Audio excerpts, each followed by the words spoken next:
and it is my pleasure to reintroduce Rabbi Jan Katzew of the Union for Reform Judaism. Jan? Thank you, Adam, and thank you, Joan. Chag Sameach, everyone. Happy Israel Independence Day. Israel is celebrating its 63rd anniversary today, and I think it would be most appropriate to read a brief excerpt from the Megillat HaAtzmaut, Israel's Declaration of Independence, which expresses something of its moral character and aspiration. Anu moshitim yad shalom u'shchenut tova l'chol hamedinot hashchenot va'amehen v'korim lahem l'shituf pu'ula ve'ezra hadadit im ha'am ha'ivri ha'atzma'i ba'artzo Medinat Yisrael muchana litrom chelka b'ma'amatz mishutaf lekidmat ha'mizrach ha'tichon kulo. We extend our hand to all neighboring states and their peoples in an offer of peace and good neighborliness, and appeal to them to establish bonds of cooperation and mutual help with this sovereign Jewish people settled in its own land. The state of Israel is prepared to do its share in a common effort for the advancement of the entire Middle East. Clearly, those words mean at least as much on this 63rd anniversary of Israel's birth as they did on the day of its birth. We are going to spend the next hour or so doing something that amounts to spiritual practice, engaging in moral discipline, and hopefully a measure of reflection. We're going to do so around a concept called a Midah. A Midah, as is indicated on this first slide, originally is a physical measurement. Indeed, if you were to look up in a biblical concordance, Midah, you would see that almost all of its appearances in the Torah and in the Bible throughout have to do with physical measurements, in particular the measurements of the Mishkan, of the tabernacle, of the sacred space, really, of the people of Israel.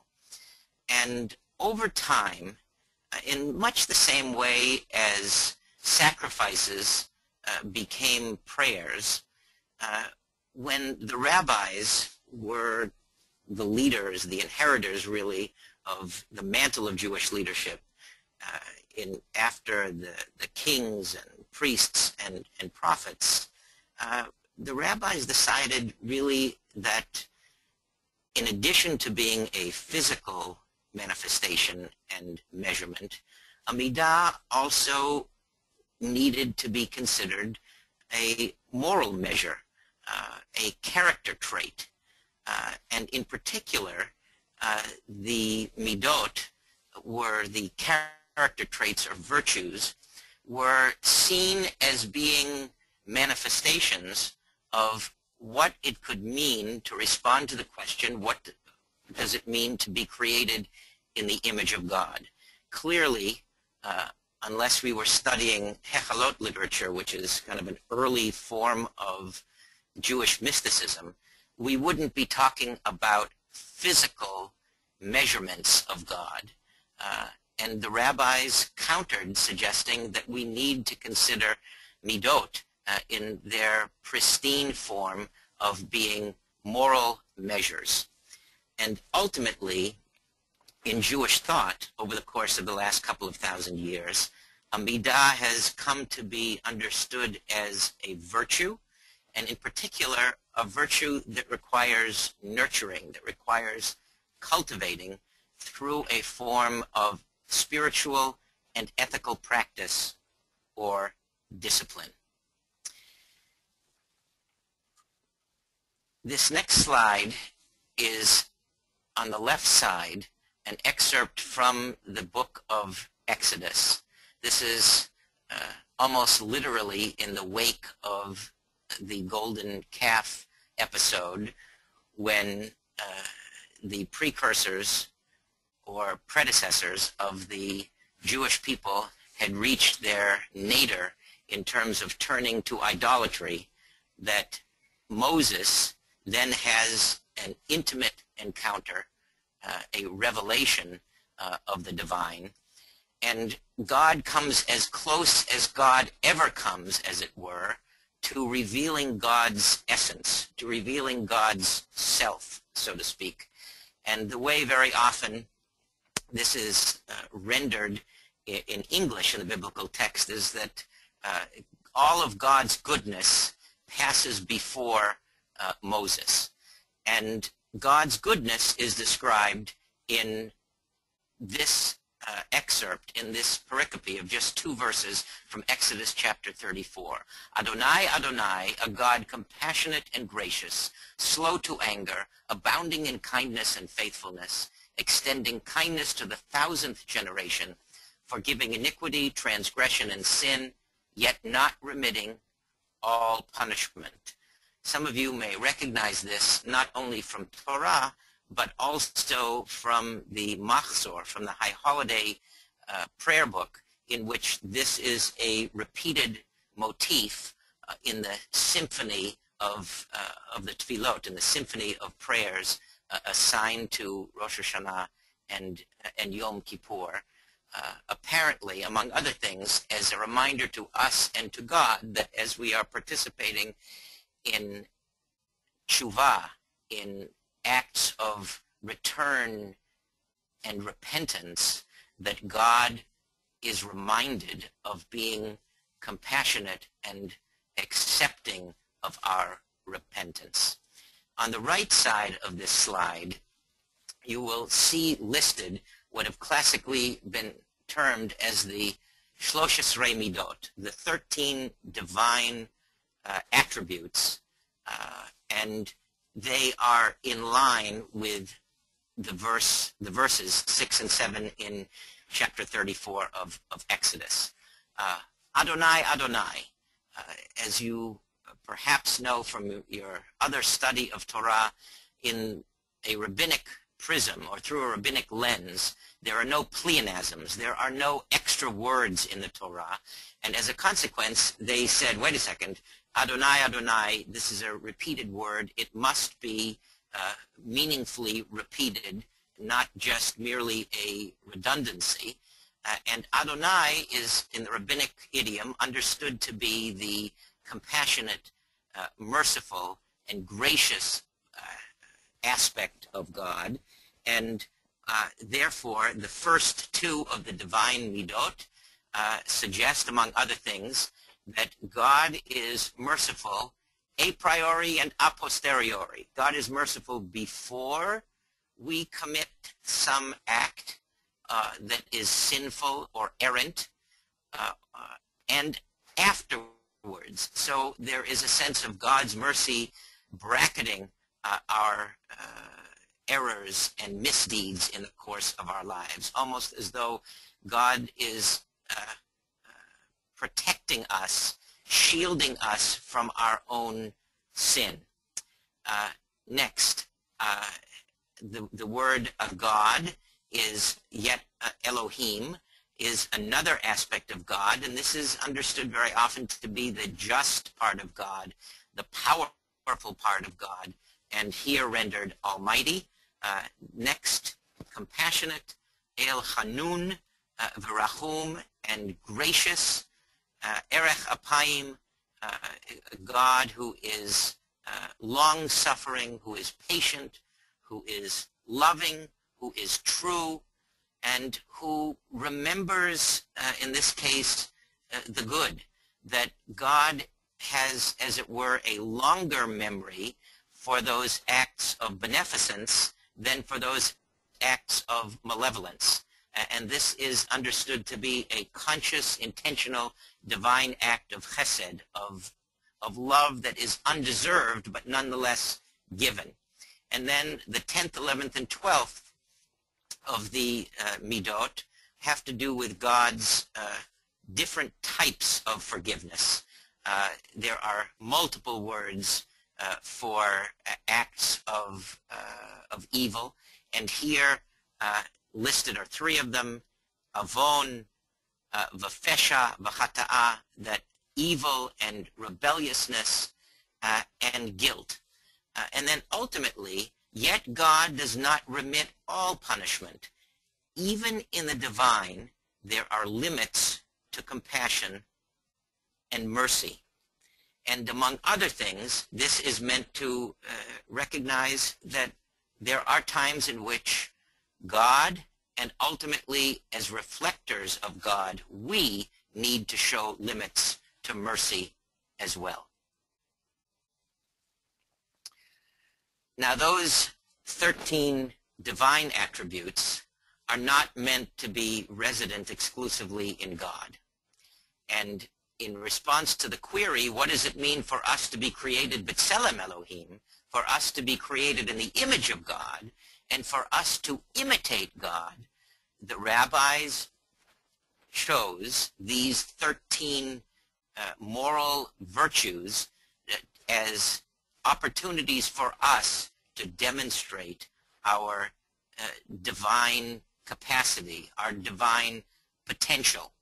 And I suspect many of you are already familiar with the Holiness Code in chapter 19 of Vayikra, the book of Leviticus, actually that we just read recently in Torah.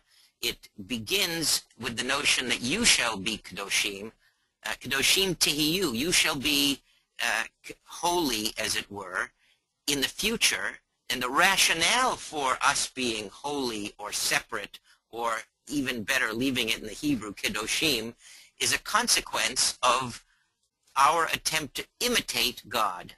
Because in contrast to what it is that we have the potential to be as human beings, God has, as it were, already realized that in actuality. So there's a sense here of us in the process of, as human beings, continuous becoming, and God already being. Now, there are a couple of other concepts here, immanent and transcendent, which probably need at least a moment of explanation. One of the great, I think, beauties in Jewish thought is that God is both wholly other, that's W-H-O-L-L-Y. God is utterly beyond our ability to comprehend, completely, as it were, transcendent, and yet at the same time immanent, which is, in this case, correctly spelled with an A, immanent being entirely within, and intimate. And one of the tensions with which we live in an attempt to imitate God is that we know that there are aspects of God that are completely beyond human potential, and it's also the case that God, as it were, can be in intimate contact with us imminently in the course of our lives. The next slide is an excerpt from the Babylonian Talmud that, in a certain sense, is the result of a sort of rabbinic playfulness. The rabbis were not, and are not now, always engaged in some kind of ponderous or serious study. There are times in which it's critical to play and to find ways to enjoy in the course of Jewish life. And one of the games that they played revolved around finding verses in Jewish texts that, on the one hand, were seemingly opaque, that is to say, did not yield a particularly profound meaning, and yet they thought that they could extract from them a particularly profound meaning. So in the book of Psalms, there is a description of God in God's house of prayer, Beit Tfilati. And so the rabbis asked the following question. Wait a second. If God has a place that God prays, then God must pray something. God must have a siddur. God must have an order of prayer. So what would God possibly be praying? And here is the prayer that a rabbi imputes to God, attributes to God. And Midah, the word that is for virtue or attribute, appears prominently in this particular passage. May it be my will that my attribute of mercy will suppress my attribute of anger, and that my mercy will prevail over all of my other attributes, so that I may deal with my children mercifully on their behalf and stop short of strict justice. Now, the reason that this particular slide is here is that in seeking to understand what it is that God might pray, we have, I would argue, the opportunity, if not the obligation, to consider what might, from this particular prayer, be appropriate for us. Which of our midot, as parents, as children, as professionals, as siblings, what attribute do we possess that we would like to dominate others? What attribute do we possess that we might like to suppress or repress or in some way conquer? Because if it is the case that even God, as it were, needed to find an expression, recognizing that even God is not in perfect balance, say, with respect to virtues, alachat kama v'chama, so much the more so human beings. I hope it's now the case that all of the microphones are open, and that whether you're using the phone or a headset, you have an opportunity now to raise any questions that you wish. We're going to do this a couple of times during the course of this session. Please raise your hands and I can go ahead and unmute you, and or if you can definitely type your question in the question log and Joan can relay those to Jan.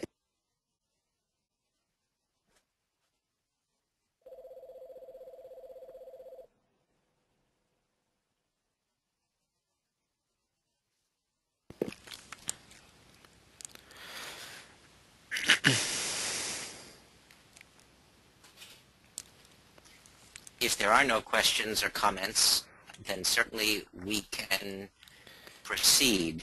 I would only hasten to add that the kind of study that we're engaged in does require generally a certain amount of reflection because it isn't purely an intellectual process that we're engaged in.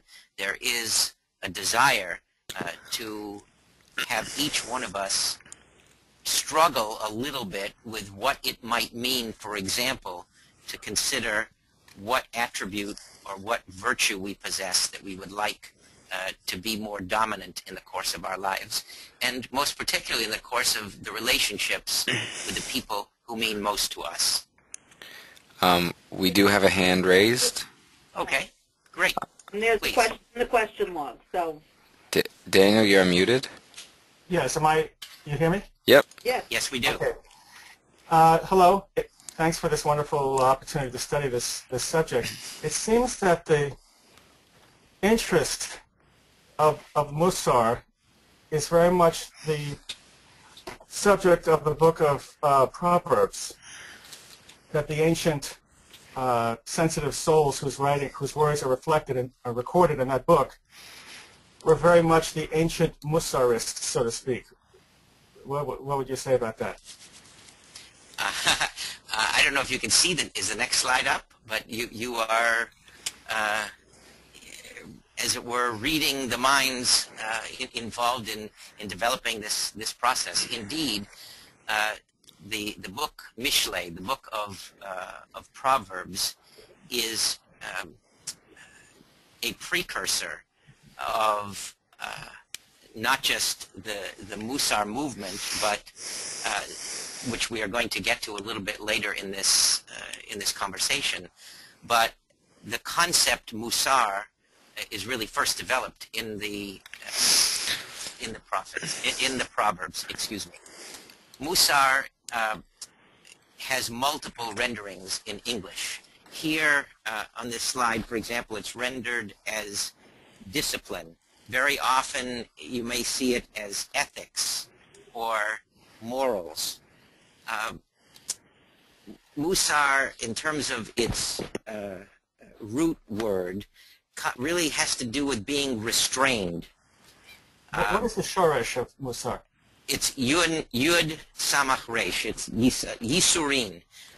And for example, if you were, I hope not you or anybody on this particular webinar has ever been arrested, but if you have been arrested and you've been put in handcuffs, those are Mesarim. That's the same root as Musar. It's really, these are objects of restraint. And part of morality is restraining impulses for evil. And actually there are multiple words for morality in Jewish thought, as there are obviously in English as well. There are some people, for example, who distinguish in English, like Erik Erikson, between morality and ethics. Morality has to do with the part of society, like the police, for example, that restrains what would otherwise be libertine behavior. And ethics have to do with the pro-social, altruistic impulses of people to be kind to one another. So that is, it's not colloquially used that way because those words are very often interchangeable. But I'm sorry, go ahead. In your formulation, what you call the ethical, or referring to Erikson, would seem to be the development of conscience, the inner control, not relying on the police to control you, but having the a developed inner world where you can just make decisions based on.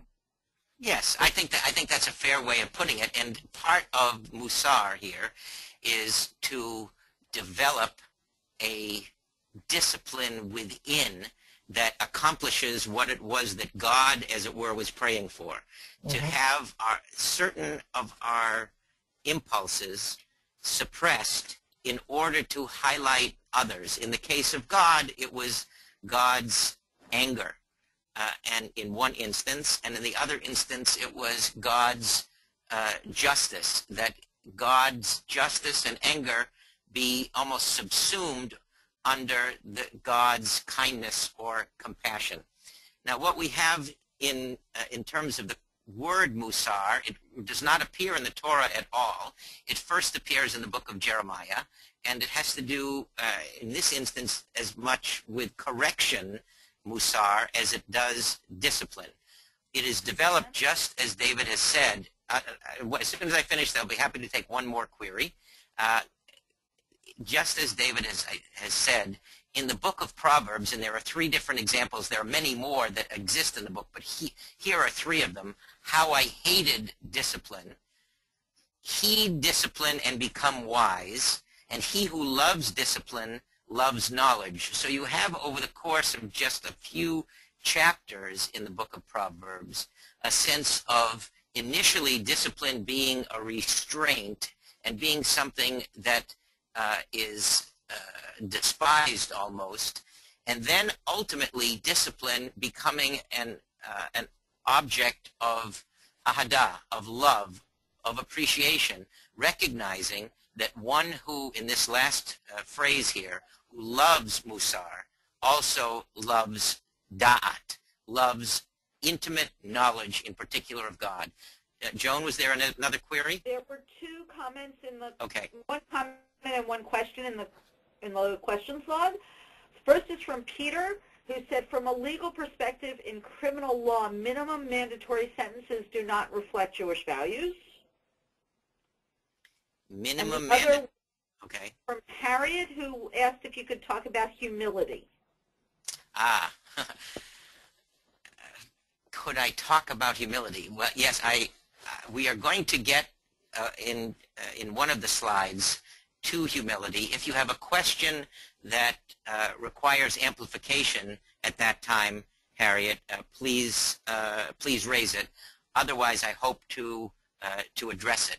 If you're interested in a much more detailed excursus and study of humility, and this is not a humble way of doing it, at the Summer Learning Institute in Princeton this summer, I'm going to be leading a series of sessions, actually a limud series of sessions, 5 or 6 different sessions, all of which will be exploring different facets of anava, different facets of humility throughout Jewish texts and practices. And indeed, here is a way in which humility is understood to be an ultimate midah, an ultimate virtue. This is from Micah, chapter 6, verse 8. God has told you, matov, what is good, and what God requires of you, to do justice, to love mercy, and to walk humbly with your God. And indeed, one of the most often or frequently used patterns in Tanakh, in Bible, as well as in rabbinic thought, is paraphrasing very often in stitches of 3, in groups of 3. The rabbis understood that a text that is woven by 3 different weaves, so to speak, is an enduring text, if not an eternal text. So here we have a lifelong balancing act between doing justice, loving mercy, and walking humbly with God. Since it was Harriet who asked explicitly about humility, I think I will spend just a few moments seeking to expand upon that word. First of all, in bold, the very first word is good.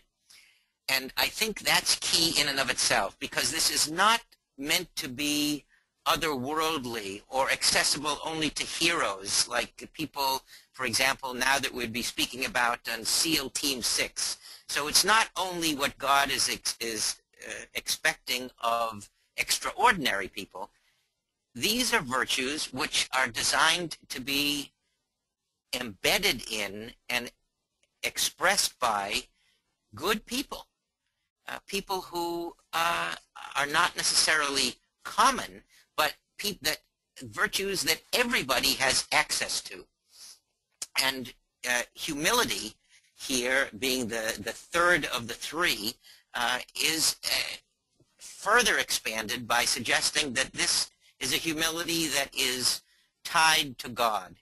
And it goes back to a certain extent to the verse that we looked at earlier, Kadoshim Tehiyu, that you should be holy for I, your God, am holy, that humility is an attribute of the divine that we have the capacity and the potential to emulate in multiple ways, that we have an opportunity not just to theorize about, not just to philosophize about, but to live with. And the verb that is associated with it, to walk, is in and of itself meaningful, because it means that we have the opportunity to actively engage in it, that wherever we are, we can be at home alone, we can be in the office, we can be, as some of us just were, in the Beit Knesset, celebrating a beautiful and meaningful ceremony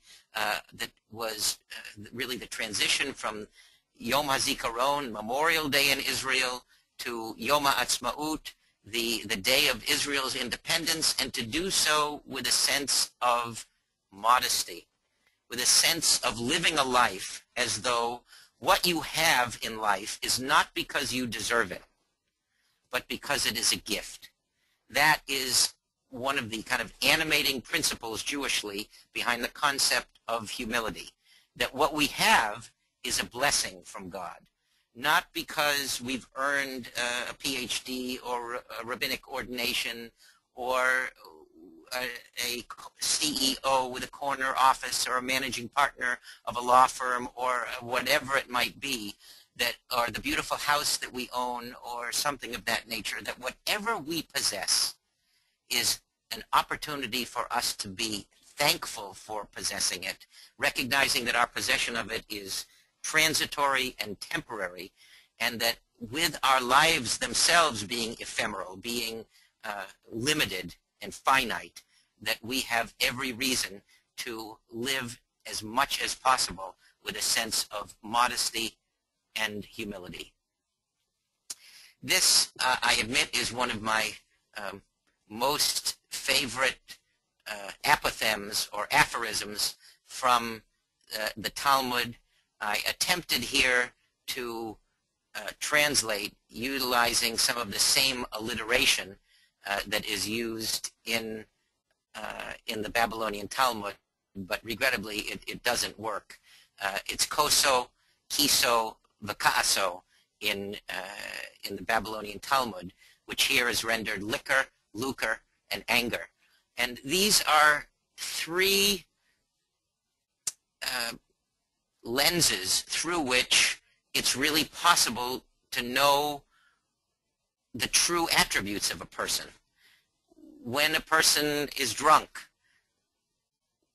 when you look at a person's checkbook, and ultimately when it is and that a person is angry and what it is that makes that person angry. And yeshomrim, and there are those who add sahako, what makes a person laugh. Does a person laugh at another person? Does a person laugh with another person? The preposition here, as it were, makes all the difference. And this is yet, I think, another piece of rabbinic wisdom in terms of accessing and assessing a human character when all of the masks are removed, when a person is not acting, when a person is not trying to use another person as a means to an end, so to speak, but is truly him or herself. And that ultimately these are ways in which it's possible to understand a person's midot, a person's real virtues and sadly real vices. And it's a way perhaps of looking at ourselves and saying, okay, what is it, for example, that makes me angry? How does my spouse know if I'm angry? How do my children? How do the people I work with know that I'm angry? And is that something of my character that I'm proud of revealing, that I'm embarrassed to reveal, that I need to work on, that I need to think through, that somehow I can change if I work at it? Let's be very candid here. The sort of process that is being suggested is not something that is akin to acquiring knowledge of multivariable calculus or, quite frankly, even of Talmud. This is seeking to affect the character and essence of a person. And basically, I would say that it's possible to understand the learning theory behind these words in the following way. A, you want to affect a person's attitudes. B, you want to affect a person's behaviors. That's where the discipline comes in. And C, and ultimately, you're wishing to affect a person's character. And to change a person's character is exceptionally difficult. It is a lifelong pursuit, and it is a worthy, if not holy, goal in the course of a human life. Here we have, in the next couple of slides, an exercise which I myself have done on numerous occasions, and do with some of the people with whom I work most closely, and with faculty and with parents and students as well. The essence of it is that in terms of Midot, in terms of our moral measures, the goal of a Jewish life is not to be perfect. It's not to be entirely, say, on the left side of the page, entirely selfless, entirely kind, entirely merciful, entirely content, entirely humble.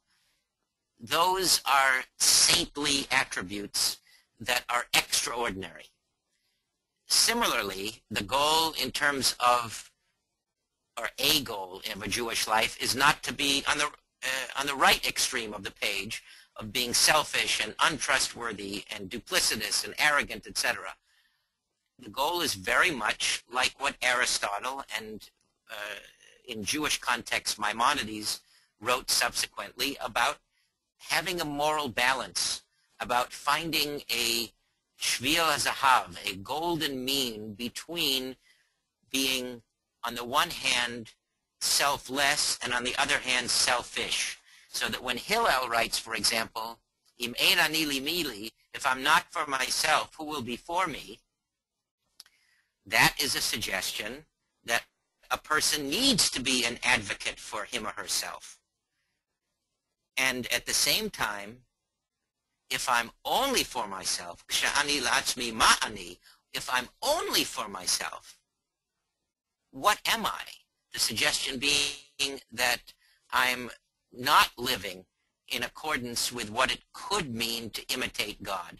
So here we have, admittedly, an imperfect tool for each one of us to use at a time that we believe it would be helpful to us to do what amounts to, I guess, a moral checkup and say, all right, do I like how I look morally?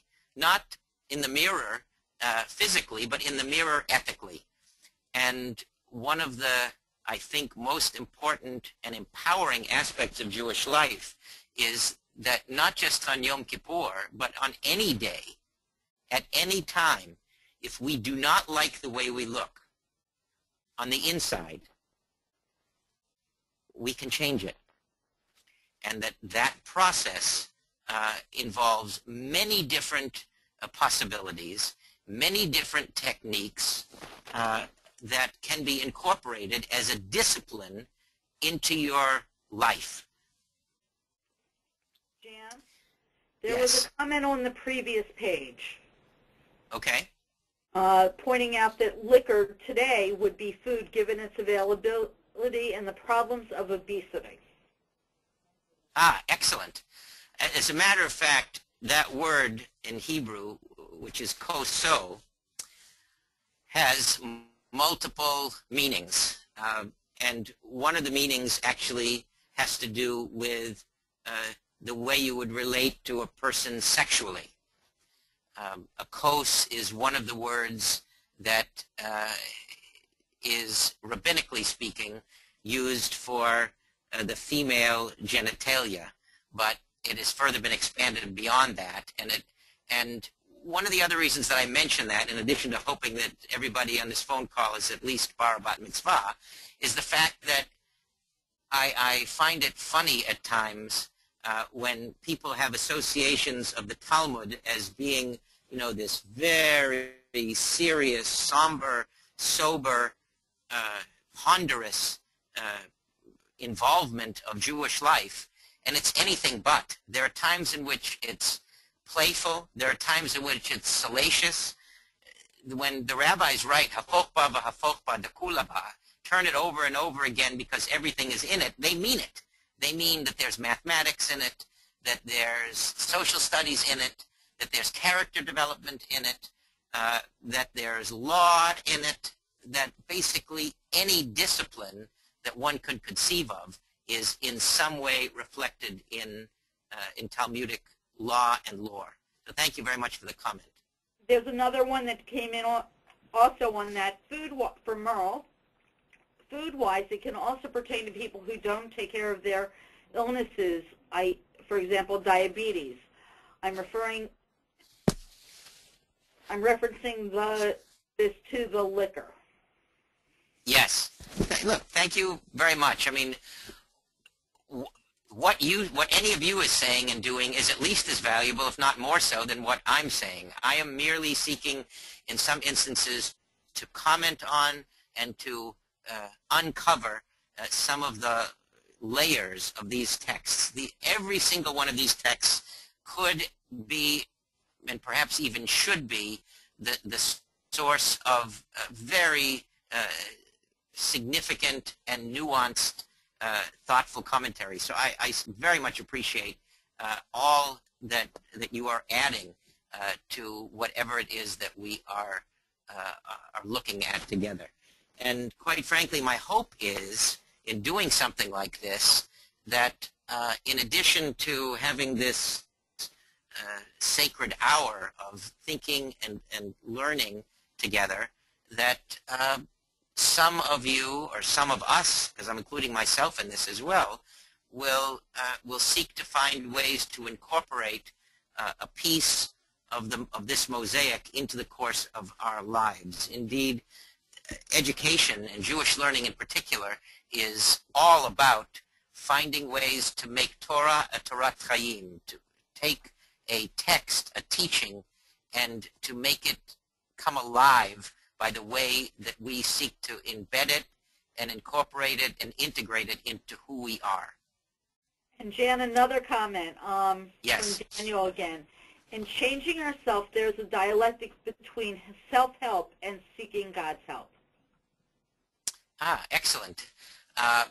Absolutely. These texts are all about an eternal balancing act. It is, if we were studying chemistry at the moment, we'd be talking about a state of dynamic equilibrium. There is a continuous process, a continuous flow. You're not done. It's not as though, okay, I became bar mitzvah, okay, I became a spouse, okay, I became a parent or a grandparent, and then we're somehow complete. This is an ongoing, organic, dynamic process of engaging one's full self, of engaging the expertise of an experience of others, ben adam l'chavero, among human beings, and ben adam l'makom, between a human being and God.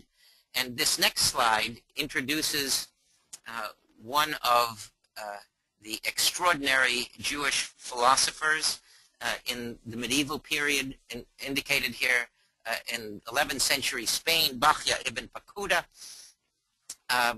Bahya was extraordinary in several perspectives.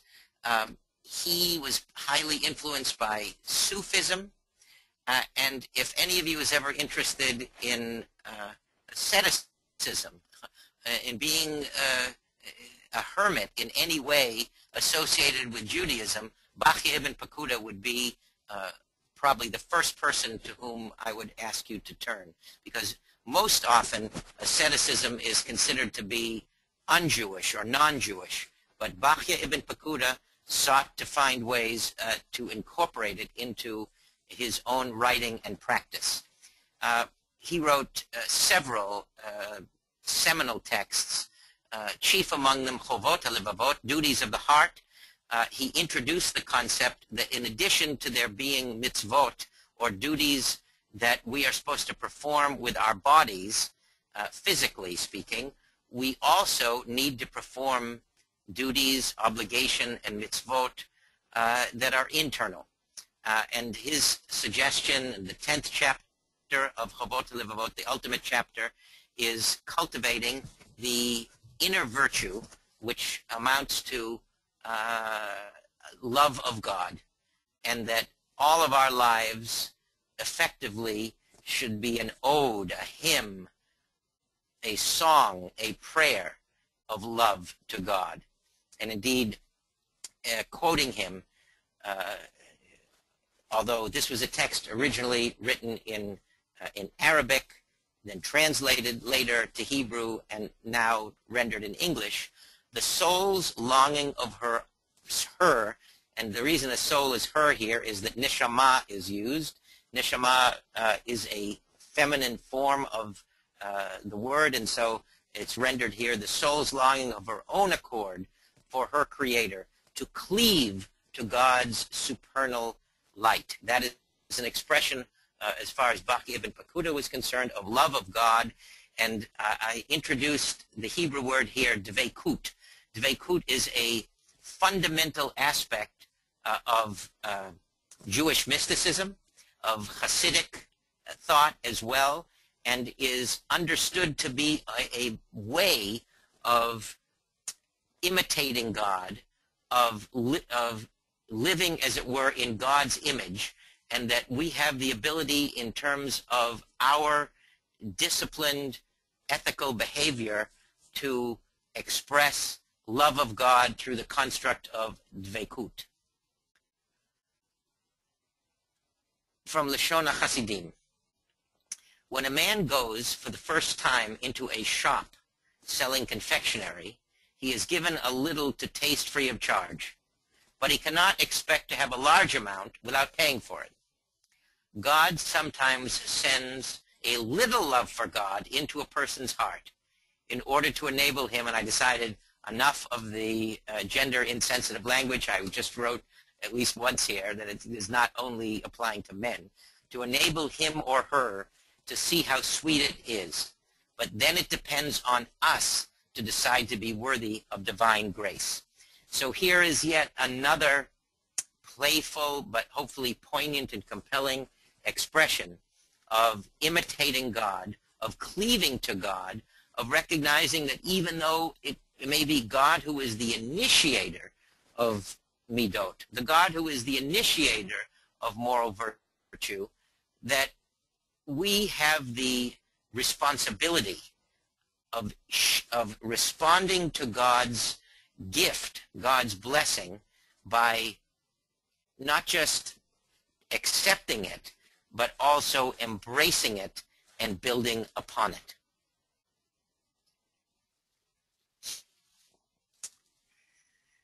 In addition to Bahya Ibn Pekudah, practitioners of Musar, the discipline engaged by those who wish to practice moral restraint and the recalibration of virtues, is an 18th century Italian Jewish philosopher and mystic, Moshe Hayim Luzzato. The reason I wrote here is that something of his being reminiscent of Shabbatai Tzvi. He lived about almost exactly a century after Shabbatai Tzvi. And Shabbatai Tzvi, in case and there's anybody who may not be familiar with that name, was in the middle of the 17th century as it were, messianic pretender, a mystical messiah, who apparently at one point attracted up millions of Jewish followers, believing that following him would hasten the Yemot HaMashiach, the days of the Messiah. He was claiming to be able to herald these days, and became a very powerful but yet very polarizing force in the course of Jewish life. Towards the end of his life, in about 1666, 1667, he became an apostate, converted to Islam, and even then, ironically, not all of his Jewish followers left him. Some of them understood that this, as it were, quotation marks, descent into Islam was incumbent upon him, and that he would resurrect himself somehow as Mashiach, as a Messiah, in a legitimate Jewish context. Moshe Chaim Luzzato was not a follower of Shabbatai Tzvi, because, as I said, he lived 100 years after him. Nonetheless, he exhibited some of the same qualities and espoused some of the same mystical philosophy that Shabbatai Tzvi and his followers had exhibited 100 years prior to it. In his magnum opus, Mesilat Yesharim, The Path of the Just, he opens by saying, I have written this work not to teach people what they do not know, but to remind them of what they already know and is very evident to them.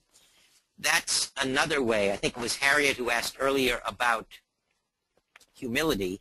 That's another way in which he's practicing humility. So there's no chidush here. There's nothing new here. This isn't an innovation as far as he's concerned. As far as this author is concerned, he is merely almost like a weather forecaster today in New York saying it is now 70 degrees and sunny. He's telling you something that if you're a sentient being, if you're alive, and living in this case in New York, you would know. But he thinks that it is important that we be reminded of our knowledge in a certain direct way. The benefit of this work is to be derived through review and persistent study, by which one is reminded of those things which by nature she or he is prone to forget, and through which she or he is caused to take to heart the duty that she tends to overlook. This is from the author's introduction of Mesilat Yesharim. So in addition to explaining that we're not going to get any chidush here, we're not going to get anything that's new, he's telling us how to read and how to indeed to incorporate into one's life what it is that one would be reading in Mesilat Yesharim. That it is meant to be lived, it is meant to be practiced, and it is meant to be reviewed and even the subject of persistent study. That's where the Musar, the discipline, comes in. Jan, Also from Missy, yes. there was a comment that sort of keys into part of what you were saying from Daniel, that it's interesting that going back to the idea of the book of Proverbs, that so few of the sayings from Proverbs were chosen as words of prayer. We could think of it's Hayim in the verses that precede it. It is well worth reading cover to cover, all the while trying to reframe the lamentable misogyny sometimes expressed. And then he added, and Eshet Chayil. Okay, I need to explain a little bit, to unpack a little bit of what Daniel was saying. Eshet Chayil is a woman of valor. That's towards the end of Proverbs. And among other things, that is a bracha, a blessing that can be recited on Shabbat and other Hagim, other holidays, in relationship to one's wife. And yes, it is indeed surprising, prima facie, on its face, that the book of Proverbs is not more prominent in our Siddur, although there are some technical reasons why, as well as potentially some philosophical reasons why. It isn't necessarily prayerful, in quotation marks. It tends to be considerably more reflective and philosophical. And I'll be happy offline to talk more about the book of Proverbs, which I agree should be more known and more widely known among our people. Since we just have a few more minutes, I would like at least to have us take a look at two more slides. This is from also Mesilat Yesharim. There are few people who devote thought and study to perfection of divine service, to love, ahava, fear, yirah, communion, devekut, and all the other aspects of saintliness. And here we have the rationale for Moshe Chaim Luzzato writing his book, claiming that it's all too rare that people are willing to devote themselves to the saintly process of Musar, of focusing on our Midot.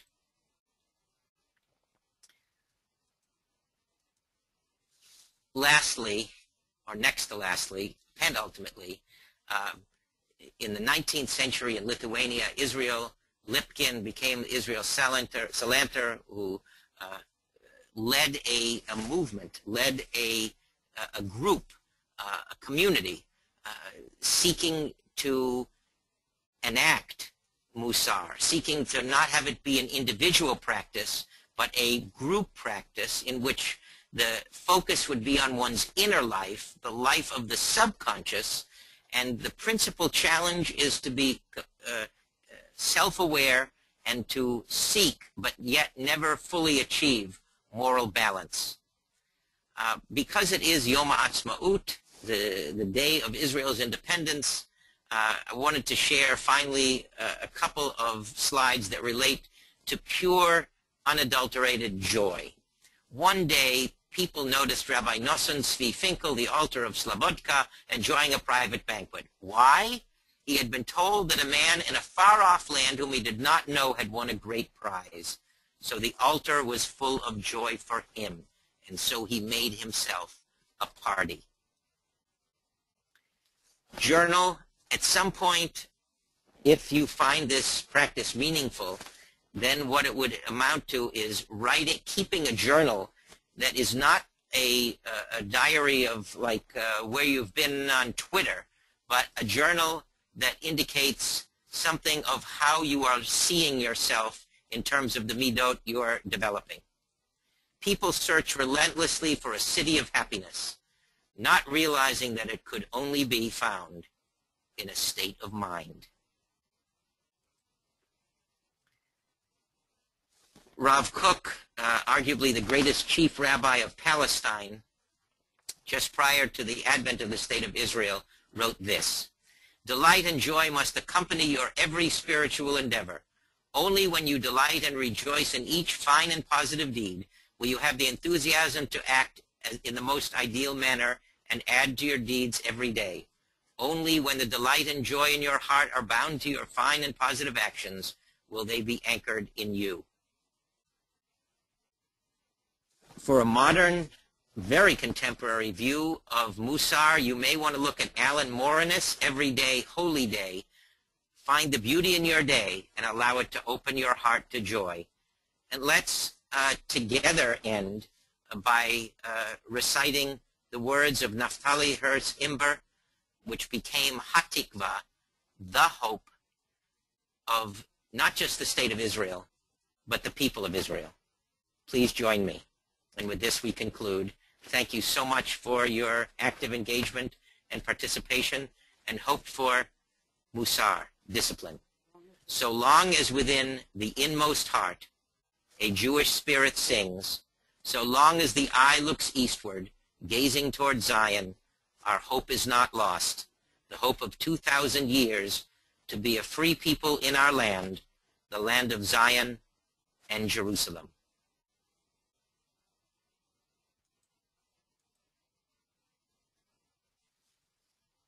I would like to encourage everyone to join us for the Summer Learning Institute and take the opportunity to continue to study with Rabbi Katzew.